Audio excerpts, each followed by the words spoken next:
आजकल Indian politics में एक शब्द ने समझिए भूचाल ला दिया है, वोट चोरी। लेकिन सवाल ये है कि ये सिर्फ एक आरोप है या इसके पीछे कोई गहरी हकीकत भी है। आज हम इसी की परतें खोलने वाले हैं। तो सबसे पहले, ये वोट चोरी है क्या? देखिए, इसका सीधा सा मतलब है इलेक्शन में होने वाली धांधली के इल्जाम। जैसे कि फर्जी वोटर बना दिए, एक ही नाम दो दो बार लिस्ट में डाल दिया, या फिर पूरी की पूरी वोटर लिस्ट में ही गड़बड़ी कर दी। लेकिन सोचने वाली बात यह है कि आखिर ये एक शब्द पूरे देश में इतने बड़े पॉलिटिकल तूफान की वजह कैसे बन गया। चलिए जरा इस कहानी में और गहरे उतरते हैं और देखते हैं कि कौन क्या दावे कर रहा है। तो ये पूरा मामला शुरू होता है विपक्ष के कुछ बड़े और सनसनीखेज दावों से। उन्होंने इलेक्शन प्रोसेस पर इतने गंभीर सवाल उठा दिए कि बस यहीं से पूरा विवाद खड़ा हो गया। आइए देखते हैं कि ये आरोप असल में थे क्या। इस पूरे मामले में असली आग लगी 7 अगस्त 2025 को। ये वो तारीख थी जब राहुल गांधी ने पब्लिक में आकर बड़े पैमाने पर वोट चोरी के आरोप लगा दिए, और बस उसी दिन से ये मुद्दा एक नेशनल डिबेट बन गया। और जो पहला दावा आया वो सच में चौंकाने वाला था। बेंगलुरु से कहा यह गया कि सिर्फ एक असेंबली सीट पर, सोचिए, सिर्फ एक सीट पर 1 लाख से ज्यादा वोट गायब कर दिए गए। अब 1 लाख वोट, ये आंकड़ा तो किसी भी चुनाव का नतीजा पलट सकता है। अच्छा, तो सवाल ये उठता है कि ये कथित धोखाधड़ी ये हुई तो हुई कैसे? विपक्ष ने इसके पीछे कई तरीके बताए, जैसे कि डुप्लीकेट वोटर एंट्रीज की गईं, फर्जी पते इस्तेमाल हुए, और तो और कहा गया कि जो जरूरी सरकारी फॉर्म होते हैं उनमें भी जालसाजी की गई। और देखिए, ये मामला सिर्फ बेंगलुरु तक ही नहीं रुका। कुछ ही वक्त में बिहार से एक और भी बड़ा और चौंकाने वाला नंबर सामने आया, 52 लाख लापता वोटर्स। इन दो बड़े आंकड़ों ने इस पूरे मुद्दे को एक लोकल इशू से उठाकर, समझिए, एक नेशनल क्राइसिस जैसा बना दिया।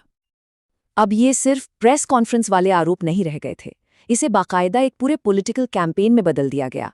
सड़कों पर विरोध मार्च निकाले गए, एक डेडिकेटेड वेबसाइट बनाई गई, सिग्नेचर ड्राइव चलाए गए। मतलब इस मुद्दे को जनता के बीच ले जाने की हर मुमकिन कोशिश हुई। अब जाहिर है, जब इतने गंभीर आरोप लग रहे हों तो सबकी नजरें टिक जाती है इलेक्शन कमीशन पर। तो देश की इस सबसे बड़ी चुनावी संस्था ने इन विस्फोटक दावों पर क्या कहा? उनका जवाब बहुत ही सीधा और सख्त था। इलेक्शन कमीशन ने बिल्कुल साफ शब्दों में कहा कि ये एक भ्रामक कहानी है और ये लाखों वोटरों और उन चुनाव कर्मियों का अपमान है जो दिन रात काम करते हैं। उनके इस बयान से ये एकदम क्लियर हो गया कि वो इसे सिर्फ एक पॉलिटिकल इल्जाम की तरह नहीं देख रहे हैं।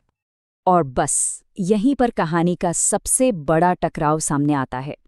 एक तरफ था विपक्ष जो कह रहा था कि हमारे पास हमारा इंटरनल डेटा है जो सब कुछ साबित करता है, और दूसरी तरफ था इलेक्शन कमीशन जिसका कहना था अगर सबूत है तो कानूनी तरीके से शपथ लेकर हलफनामा जमा कीजिए। तो ये लड़ाई बन गई डेटा बनाम प्रोसेस की। इलेक्शन कमीशन ने यहाँ एक तरह से एक लाइन खींच दी। उन्होंने साफ साफ चेतावनी दी कि अगर चुनावी नियमों के तहत शपथ के साथ ठोस सबूत नहीं दिए गए तो इन सारे दावों को कानूनी तौर पर बेसलेस यानी निराधार मान लिया जाएगा। अब ये जो टकराव दिल्ली में शुरू हुआ था वो धीरे धीरे देश के अलग अलग राज्यों की पॉलिटिक्स में फैलने लगा। जैसे जैसे ये विवाद बढ़ा, देश के अलग अलग कोनों से रिएक्शंस आने लगे और जो पॉलिटिकल डिवाइड था वो और भी गहरा होता चला गया। चलिए सबसे पहले महाराष्ट्र चलते हैं। यहाँ कहानी में एक बड़ा ही दिलचस्प मोड़ आया। हुआ ये कि डबल वोटिंग की शिकायतें उन सीटों पर भी सामने आ गईं जहां पर विपक्ष का गठबंधन खुद जीता था। अब इस बात ने तो पूरे मामले को और भी ज्यादा कॉम्प्लिकेटेड बना दिया। और इसी माहौल के बीच अजीत पवार जैसे नेताओं ने विपक्ष पर पलटवार भी किया। उनका साफ कहना था कि ये वोट चोरी की कहानी एक नकली कहानी है जिसे वो विपक्ष गढ़ रहा है, जो अपनी चुनावी हार को पचा नहीं पा रहा है। अब चलते हैं असम। यहाँ कांग्रेस ने इन आरोपों को बहुत सीरियसली लिया और जमीनी स्तर पर तैयारी शुरू कर दी। उन्होंने वोट चोरी को अपनी प्रायोरिटी बनाया और आने वाले इलेक्शंस के लिए लगभग 29,000 बूथ एजेंट्स को तैनात करने का प्लान बनाया। और राजस्थान में तो ये शब्द सड़कों पर गूंजने लगा। यहाँ वोट चोरी का नारा कांग्रेस की रैलियों का एक मेन स्लोगन बन गया, जो सीधे सीधे सत्ता में बैठी पार्टी पर निशाना साध रहा था। तो देखिए, एक तरफ है इल्जाम, दूसरी तरफ है सबूतों की मांग, और इन सब के बीच पूरे देश में बढ़ता हुआ पॉलिटिकल टेंशन। तो इस पूरे डेडलॉक में हम सब कहाँ खड़े हैं? और सबसे बड़ा सवाल ये है कि इसका हमारी डेमोक्रेसी और वोटरों के भरोसे पर क्या असर पड़ता है? तो अगर पूरी सिचुएशन को सम अप करें तो विपक्ष लगातार धोखाधड़ी का दावा कर रहा है, इलेक्शन कमीशन कानूनी सबूत मांग रहा है और इन दोनों के बीच पॉलिटिकल माहौल गर्माता जा रहा है, जिसका असर हमें सड़कों पर विरोध प्रदर्शनों के रूप में दिख रहा है। तो इस पूरे विवाद की जड़ बस यही है, एक पक्ष अपने डेटा पर कायम है और दूसरा पक्ष अपनी तय कानूनी प्रक्रिया पर अड़ा हुआ है, और फिलहाल कोई भी पीछे हटने को तैयार नहीं दिख रहा।